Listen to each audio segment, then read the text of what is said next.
Les scies pour tuyaux Exact Pipe Cut disposent d'une interface utilisateur unique et facile à utiliser, développée par Exact Tools.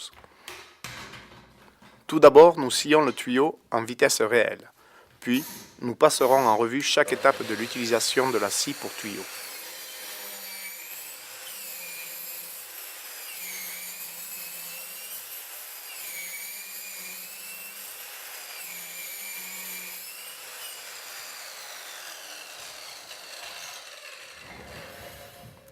Vérifiez d'abord le fonctionnement des mécanismes mobiles. Le plus important est de s'assurer que le carter de la lame inférieure fonctionne parfaitement. Vérifiez toujours que la partie moteur est en position élevée et que l'indicateur jaune est visible. Étant donné que la lame de la scie est entièrement protégée, on ne peut pas pointer sur la ligne de coupe avec la lame.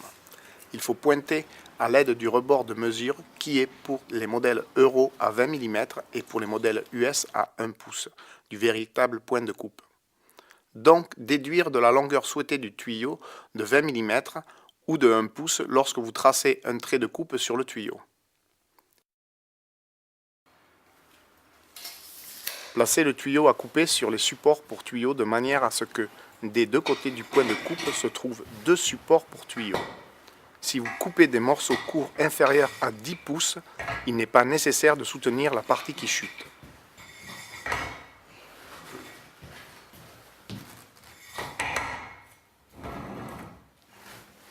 Positionnez la scie sur le tuyau de manière à ce que le rebord de mesure du carter de la lame inférieure se trouve au niveau de la marque de coupe et vérifiez bien que la partie moteur est en position élevée et que le voyant jaune est visible.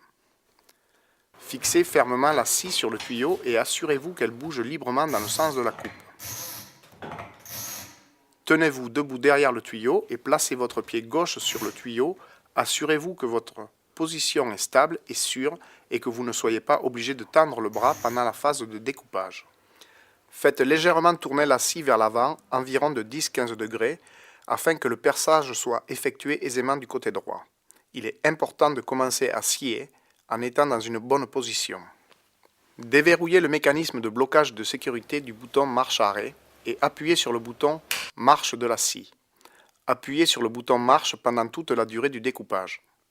Libérez le bouton marche uniquement après que le tuyau soit coupé et que vous ayez remonté la partie moteur en position élevée. Laissez la lame effectuer des tours complets avant de commencer à couper.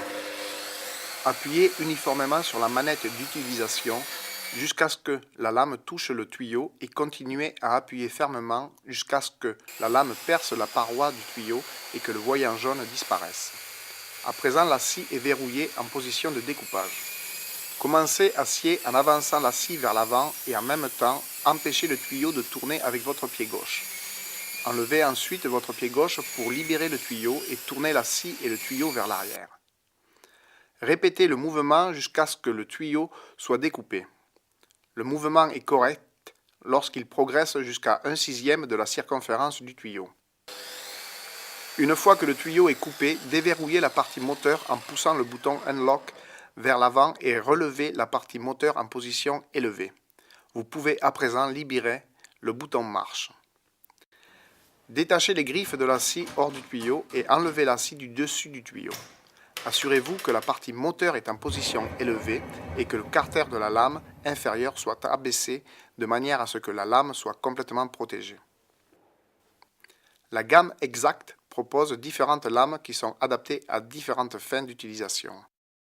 La lame TCT est une lame commune qui est adaptée pour couper l'acier, le cuivre et le plastique. Il est pratique de tourner les tuyaux plus fins à la main. Les plaquettes de coupe Cermet sont en matériau très dur et elles restent tranchantes plus longtemps. Les lames Cermet sont également adaptées pour couper les aciers inoxydables.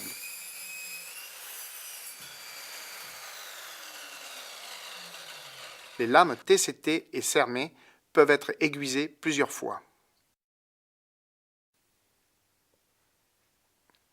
La lame Diamond équipée de lames diamant spéciales est destinée uniquement pour couper des tuyaux en fer de fonte et elle ne doit pas être utilisée sur d'autres matériaux.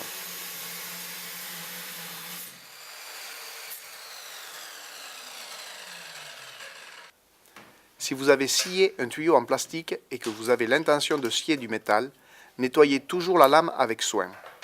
En coupant du métal, les sciures de plastique fondent et se mettent à brûler. En particulier, les sciures de PVC risquent d'émettre des gaz toxiques en brûlant. Les scies pour tuyaux exacts ont un volant de réglage qui permet d'améliorer le résultat de coupe. Une clé mâle pour 6 pans nécessaire pour effectuer le réglage est fournie avec la scie. Le changement de lame sur les scies pour tuyaux exacts se fait rapidement et aisément. Ouvrez d'abord les vis du couvercle du carter de la lame. Appuyez ensuite sur le verrou de l'arbre et faites tourner simultanément la lame jusqu'à ce que le verrou de l'arbre se place dans son compartiment et bloque la lame. Ouvrez à présent la vis de la lame avec la clé mâle pour 6 pans fournie avec l'appareil. Retirez maintenant la plaque de l'arbre, le collet de la lame et la lame usée. Mettez en place la lame adaptée pour le matériau à découper et vérifiez qu'elle est dans le bon sens. Remettez en place le collet de la lame, la plaque de l'arbre et la vis de la lame. Veillez à ce qu'il ne reste aucune saleté entre les collets. Resserrez bien la vis, mais sans exagération. Si le collet de la lame ou la plaque de l'arbre sont fortement usés, il faut les changer. La présence de rayures est normale et fait partie du fonctionnement normal de la structure du collet. Les scies pour tuyaux exacts ne nécessitent pas un entretien particulier si elles sont utilisées correctement.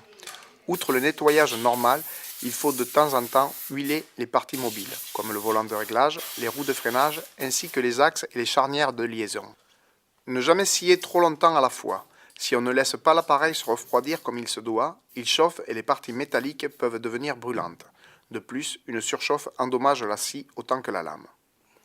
Pensez bien à débrancher l'appareil de la prise lorsque vous changez la lame ou lorsque vous effectuez une tâche d'entretien de la scie. Regardez également l'autre vidéo modèle exact, vous y verrez des coupes effectuées avec différents modèles et matériaux. Veuillez porter une attention particulière à la position de coupe et à la vitesse d'alimentation. Toutes les coupes réalisées dans la vidéo ont été effectuées avec des lames neuves. Lorsque la lame perd son tranchant, il faut également réduire la vitesse d'alimentation.